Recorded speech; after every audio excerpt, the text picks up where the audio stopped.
बैसाख के महीने में मिट्टी के पात्र में जो रात्रि भर जल रखा हो, मिट्टी के पात्र में, अगर आपके पास में घड़ा हो, हंडा हो, नी हो, तो दिया हो, दीपक हो, कुल्लड़ हो, कोई भी तुम्हारे पास में जो मिट्टी का पात्र, उसमें जल भरना।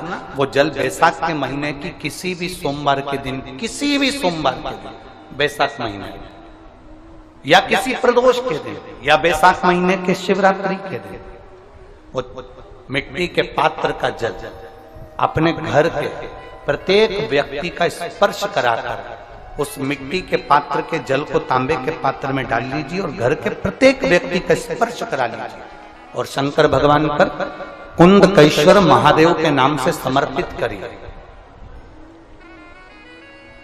कुंदकेश्वर महादेव। कभी जीवन में पीछे पलट कर देखने की जरूरत नहीं पड़ेगी, आप उन्नति की सीढ़ी की ओर बढ़ते चले जाओगे।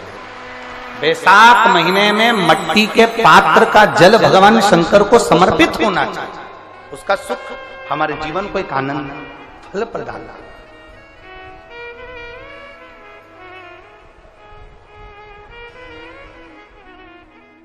बैसाख के महीने में तो आपको अगर शरीर में कहीं पथरी भी आ गई है ना, कहीं नेत्रों में अगर ज्योति कमजोर पड़ रही है, जाले पड़ने लगे, चश्मा बढ़ने लगा, रात को आंखों में जलन होने लगी, रात को नींद नहीं आ रही है, तो बैसाख के महीने में जो दुर्वा होती है, इस दुर्वा को तोड़ लाओ।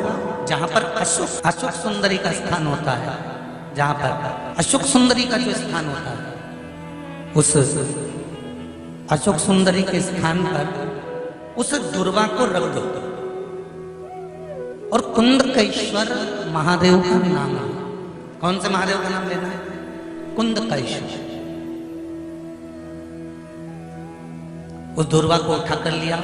बैसाख के महीने में कोई भी तिथि, कोई भी दिन, कोई भी वार आप बैसाख के महीने में कर सकते हो। उस दुर्वा को लेकर आओ, लगभग 20-25 दुर्वा लेना, उसको लेकर आइए। सुबह सुबह कुंदकेश्वर महादेव का नाम लेकर उसको खाना प्रारंभ कर दीजिए। एक दुर्वा रोज खाओ।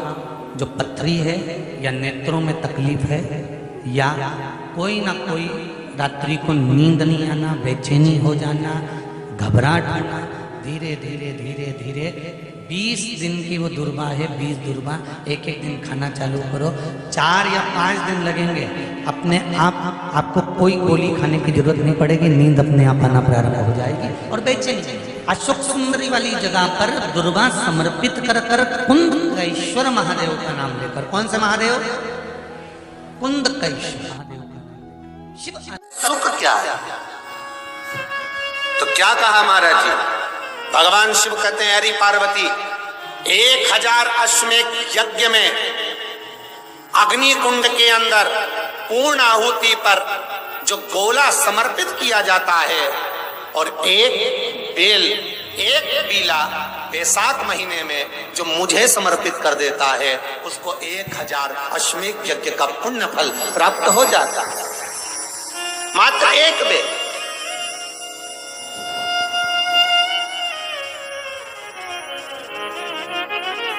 बहुत अच्छे से समझना महाराज, फिर समझ लीजिए।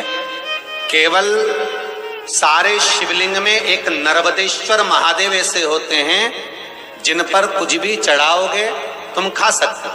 भगवान को अगर भोग लगाया तो तुमने खा लिया। भगवान के शिवलिंग को अगर कोई वस्तु टच हो गई तो तुम पा सकते हो। मिठाई हो, चूरमा हो, लड्डू हो, पेड़ा हो, गुलाब जामुन हो, इमरती, भजिया, पकौड़ा, फल फ्रूट जो भी होगा वो पा सकते हो। पर नर्मदेश्वर शिवलिंग को छोड़कर शिव महापुराण के अंतर्गत विद्धेश्वर संहिता में लिखा हुआ है कि बाकी के जितने शिवलिंग होंगे उसको अगर कोई वस्तु टच हो गई तो वो खाने के लायक नहीं रहती, वो सांसारिक मनुष्य नहीं खा सकता। शंकर के मंदिर का प्रसाद संसार का मनुष्य उसको ग्रहण नहीं कर सकता। उसको केवल बैरागी, त्यागी, जिसने घर छोड़ दिया, परिवार छोड़ दिया, अपने कुटुंब कबीले को छोड़ दिया, केवल वही पा सकता है। ये शिव महापुराण की विद्धेश्वर संहिता कर रही है।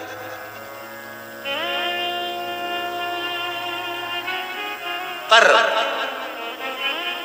शंकर कह रहे, मां उमा से, मां पार्वती से, मेरा महेश कह रहा है, मेरा बाबा भोलेनाथ, मेरा बाबा विश्वनाथ, मेरा त्रिकालदर्शी कैलाशी अविनाशी कह रहा है कि हे पार्वती,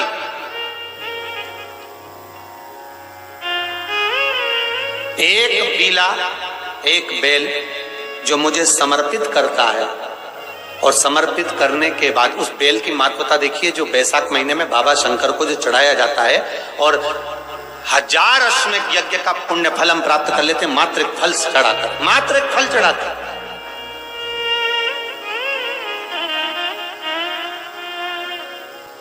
जैसे इससे पहले जो एकादशी कही, जिसको त्रिविधि एकादशी भी कहते हैं, एकादश पद्म पुराण में लिखा है और विष्णु पुराण में, एकादशी के दिन द्वादशी भी पड़ जाए, एकादशी के दिन त्रयोदशी भी पड़ जाए, मतलब एकादशी, द्वादशी और त्रयोदशी तीनों तिथियां एक साथ पड़ जाए, और उस दिन एकादशी का व्रत जो रख लेता है उसको 1000 एकादशी का पुण्य फल प्राप्त हो जाता। फिर वो जिंदगी में एकादशी करे चाहे ना करे।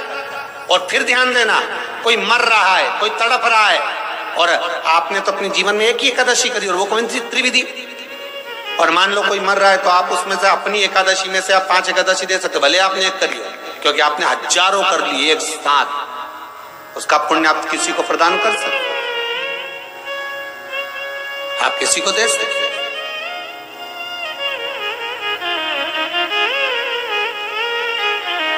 उसी तरह हे पार्वती, संसार का मनुष्य जब मुझे वो बेलपत्र समर्पित कर, वो बेल का फल समर्पित करता है, पार्वती वो फल जो मुझे चढ़ता है, फिर मैं भले नर्मदा के जल से निकला हुआ कंकर शंकर क्यों ना हूं, फिर चाहे मैं गंगा के जल से निकला हुआ कंकर शंकर क्यों ना हूं, चाहे फिर मैं यमुना के जल से निकला हुआ कंकर शंकर क्यों ना हूं, चाहे मैं सरयू के जल से निकला हुआ कंकर शंकर क्यों ना हूं, चाहे मंदाकिनी के जल से निकला हुआ कंकर शंकर क्यों ना हूं, हे पार्वती फिर जो भी शिवलिंग पर वो बेल समर्पित होता है, वो बेल उठाकर जीव अपने कार्य में ले सकता है। ये माँ उमा से कह रहा है। तो उस बेल की महत्वता जानेंगे। अब अपन उस बेल को जानने के लिए वापिस स्कंद पुराण में चले, तो स्कंद पुराण में लिखा हुआ है कि जो बेल बैसाख के महीने में शंकर को चढ़ाया जाता है, वो बेल का फल उठाकर रख लिया जाता है। बैसाख के महीने में उस चढ़े हुए, बाकी का आपको बेल का फल खाना हो तो बात दूसरी, पर चढ़ा हुआ जो बेल का फल है वो पूरा बैसाख नहीं खाना। बैसाख के बाद में अगला जो महीना आए, उस महीने के अंदर उस फल के अंदर का गुर्दा निकालकर उसको सुखा लीजिए, और सुखाकर जिस व्यक्ति को पथरी की बीमारी हो और जिस व्यक्ति को पेट में बहुत भोजन पचता ही नहीं है, पूरा शरीर पाचन क्रिया बेकार हो गई, उस व्यक्ति को केवल 7 दिन तक शंकर पर चढ़ा हुआ वो बेलपत्र प्रदान कर